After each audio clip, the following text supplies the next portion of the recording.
Sekarang ya, dengan kondisi makanan yang terlalu banyak makanan olahan ya, terlalu banyak gula-gula atau ya gula olahan ya, karbo olahan ya, kemudian terlalu miskinnya serat yang dikonsumsi oleh seseorang sehingga akhirnya tubuh kita terbebani dengan berlimpahnya gula yang masuk. Itu ternyata ya, kalau kita lihat berarti akar masalahnya apa sebenarnya ya, kalau dalam sisi fisik tadi, maka jawabannya akar masalahnya karena kita tidak tahu apa yang kita makan, dan yang dimakan itu katakanlah sesuatu yang membebani tubuh kita, menyebabkan tubuh kita nggak seimbang. Contoh begini, Anda bayangkan begini jemaah sekalian, ketika ada seseorang ya, dia mengkonsumsi misalkan sebulan mungkin nasi goreng lah misalkan, dan nasi goreng dia makan dengan bakwan ya, di situ. Apakah ada masalah di situ? Ya mungkin kalau 1 kali 2 kali ada masalah gitu kan, sekali-sekali kalau pengen saja. Tapi ketika itu menjadi makanan dia tiap hari gitu kan, maka kita lihat di sini ada 2 masalah di situ, bahkan lebih sebenarnya. Nasi goreng atau nasi tadi sudah karbo ya, karbo yang kita tahu karbo yang tidak berserat, itu yang pertama. Lalu yang kedua ada masalah lagi dengan dia makan tepung tadi ya, tepung tadi juga tepung terigu yang ternyata itu adalah tepung yang tidak berserat, miskin serat ya, tapi tinggi kalori. Oke. Nah, sudah 2 tuh masalahnya gitu kan. Nah, tambah lagi dengan apa? Kadang-kadang dia tambah lagi dengan misalkan minum es teh atau teh manis gitu kan. Itu gula lagi gitu loh. Jadi ada berapa tuh? Misalkan dari nasi gorengnya, nasinya ya, kemudian dari bakwannya ya, gorengannya, tambah lagi dengan teh manisnya. Ada 3 karbo masuk itu, semuanya karbo olahan ya. Karbo olahan yang menyebabkan terjadinya lonjakan gula dalam tubuh kita tuh sangat drastis setelahnya. Karena dia bukan karbo yang sifatnya karbo kompleks ya, jamaah sekalian, atau mungkin yang masih seratnya cukup banyak, enzim masih banyak, maka otomatis tubuh kecapean. Itu sebabnya banyak orang setelah mengkonsumsi seperti itu boro-boro dapat tenaga, yang ada malah ngantuk. Kan gitu ya. Kemudian tambah lagi dengan minyak yang dia pakai, katakanlah minyak yang dia pakai adalah minyak yang berasal dari minyak goreng, dari kelapa sawit gitu kan, berarti nggak boleh makan. Poinnya bukan di situ. Saya katakan kalau kita sudah ngerti apa yang kita makan ya, dan kita membatasi atau mungkin kita mengendalikan itu, maka ya boleh-boleh saja kalau sekedar pengen gitu kan, tapi kita harus tahu konsekuensi dari situ. Nah, ini sebenarnya jadi masalah besar dalam banyak kesehatan atau masalah kesehatan di era sekarang ini. Apa? Double karbo, bahkan triple karbo, miskin serat, miskin nilai gizi ya. Termasuk juga mungkin ibu-ibu gitu kan, misalkan Anda memberikan atau hampir tiap hari memberikan anak-anak makanan yang berasal dari tepung-tepungan seperti roti, tiap hari kasih roti misalkan gitu kan. Kan roti kita tahu kalau rotinya roti yang baik dan masih tinggi serat seperti dari tepung sorghum, mungkin tepung mokaf atau mungkin tepung sagu aren ya, tepung beras misalkan, bisa dibikin jadi roti. Yang saya ada trial juga itu ternyata masya Allah tidak terlalu tinggi nanti gulanya. Tapi kalau seandainya gulanya terlalu berlebihan akibat anak itu udah dikasih minuman kemasan, ada gula di situ, ada pengawet di situ misalkan, atau di rumah lah misalkan, plus lagi disuruh makan roti lagi misalkan gitu kan. Nah, roti itu sudah ada lemaknya juga. Lemaknya emang roti ada lemak, ada, kita tahu mentega yang dipakai sekarang itu kan berasal dari minyak sawit sebenarnya ya, bukan dari minyak hewan ya, seperti butter beda atau ghee itu kan beda tuh. Nah, akhirnya terjadi apa yang terjadi? Peningkatan gula yang berlebihan ya, dan urusan gula yang berlebihan atau mungkin tidak tercover oleh tubuh atau tidak terkendalikan oleh tubuh ini, masalahnya bukan cuma sekedar masalah gula darah yang naik, tapi dia menimbulkan peradangan dalam tubuh. Berarti ini maksudnya peradangan apa? Apakah terjadinya peningkatan leukosit? Bukan, tapi sel-sel tubuh kita tuh banyak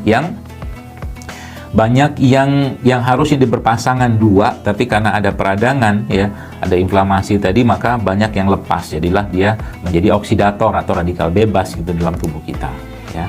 Dan apa tanda-tanda orang yang berlimpah radikal bebas dalam tubuhnya ini? Ya moodnya bermasalah ya, kemudian tidurnya bermasalah, kemudian BAB-nya juga bermasalah, dan sering merasa letih, nggak ada energinya, ngantukan terus. Itu salah satu tanda bahwa seseorang itu peradangan dalam tubuhnya itu sedang meningkat gitu kan. Ini peradangan ini jangan ditafsirkan dengan berarti terjadi peningkatan sel darah putih, bukan itu. Ya, peradangan dalam konteks sel-sel itu banyak yang terpisah dan berdiri sendiri sehingga dia menjadi oksidator atau radikal bebas dalam tubuh kita. Ya, seperti itu. Nah, Saya jujur banyak sekali memberikan nasihat-nasihat dalam kajian-kajian saya untuk mengatasi hal-hal seperti itu. Tapi memang tidak mudah menyuruh orang atau menghentikan atau mengurangi saja makan-makan seperti itu tadi. Maka kadang-kadang saya berpikir ini harus ada solusi untuk itu, termasuk dengan berlimpahnya makanan-makanan yang miskin serat, tinggi kalori, tinggi gula tadi, bahkan tinggi lemak yang tidak sehat, itu akhirnya lambung pun atau pencernaan dia pun terganggu, pencernaan pun terganggu. Jadi akhirnya sekarang berlimpah orang yang sakit lambung gitu kan, kemudian nggak fit badannya, dia makan tapi nggak fit, makan tapi nggak fit. Nah, makanya di kesempatan hari ini ya, saya akan berikan tips-tips ya, supaya paling tidak ya sekarang nyuruh orang berhenti susah, nguranginya susah gitu kan. Apalagi mungkin di rumah juga ibu-ibu belum terbiasa misalkan dengan beras-beras yang sehat ya, mungkin di luar beras merah misalkan. Banyak sebenarnya artinya sekarang kayak di kami ya, di tempat saya itu ada namanya beras mentik susu gitu kan, atau juga menggunakan beras coklat ya, atau mungkin beras yang dicampur dengan sorghum. Itu salah satu cara kita untuk mengatasi tidak berlimpahnya gula darah ya dalam tubuh seseorang akibat double atau triple karbo yang masuk, atau bahkan satu single karbo saja tapi banyak yang luar biasa, akhirnya tubuhnya menderita gitu kan. Dan termasuk juga emahnya atau mungkin sakit pencernaan juga bermasalah. Maka ada banyak solusi ya, atau mungkin ada beberapa hal yang biasa saya sarankan ya untuk memperbaiki ini, karena memang kata kuncinya kalau pencernaan kita tidak sehat, ibu-ibu sekalian, jemaah sekalian, maka semua sistem tubuh kita juga akan bermasalah ya. Maka keluhan-keluhan seperti yang berhubungan dengan emah ya, atau mungkin sakit-sakit lambung atau ketidaknyamanan di lambung, karena kita bisa atasi dengan hal-hal yang sangat-sangat simpel dan sangat-sangat mudah ya. Salah satunya adalah dengan cara apa? Nah, di masa ini ada gelas ya. Ini sendok bukan centong. Ini sendok bukan centong ya. Dan ini ada air ya. Nah, ini saya kasih tahu, ini cara mudah sebenarnya ya. Saya tuangkan air di sini. Kemudian apa yang saya pakai untuk katakanlah memberikan makanan buat lambung saya atau mungkin orang-orang yang bermasalah tadi. Maka yang pertama tentunya kita pakai madu. Ini kan madu nih. Saya masukin madu ya secukupnya saja. Ya, kita takar-takar saja. Nah, supaya madu ini larut dan dia dia bercampur ya dengan air tadi, kita aduk seperti ini. Selesai. Lalu kita gunakan itu berikutnya herbal lah ya mungkin, atau berikutnya ini saya nggak tunjukkan mereknya, tapi ini tripang ya, gamat yang isinya kolagen. Yang tripang atau kolagen ini sangat baik sebenarnya untuk memperbaiki fungsi lambung kita ya, kolagennya. Jadi ini kita ambil ibu sekalian ya, berapa banyak ya, 1 sendok teh boleh atau 1 sendok makan gitu kan, karena dia bentuknya cair. Jadi kita ambil seperti ini ya.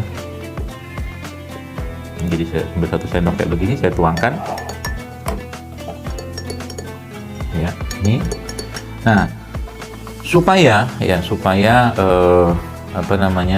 dia bisa memberikan ketenangan juga pada lambung, biasa saya tambahkan lagi dengan garam ya, ini garam sedikit saja, garam seperti ini.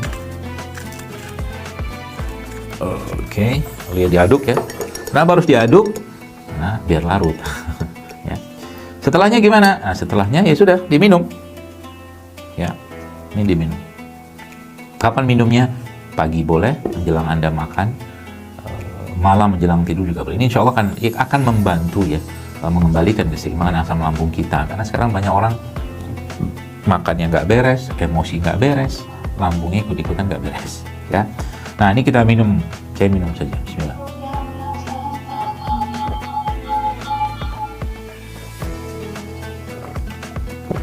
Ini salah satu cara, meskipun banyak solusi lain yang kita bisa dapatkan atau mungkin untuk mengatasi masalah pencernaan tadi. Nah, itu salah satu caranya. Berapa lama Anda harus minum ini? Ya idealnya 3 bulan, tapi paling tidak 14 hari saja sudah akan tampak perubahan ya. Tadi madu, air putih, kemudian kasih garam sedikit.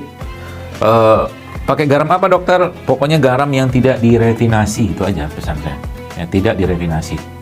Mau jenis apa aja silakan, garam lokal, garam apa, sea salt boleh, Himalayan salt boleh, mana aja ya. Tambahkan dengan madu tadi dan Ada konsumsi 2 kali 1 hari. Itu salah satu cara untuk menjaga lambung kita.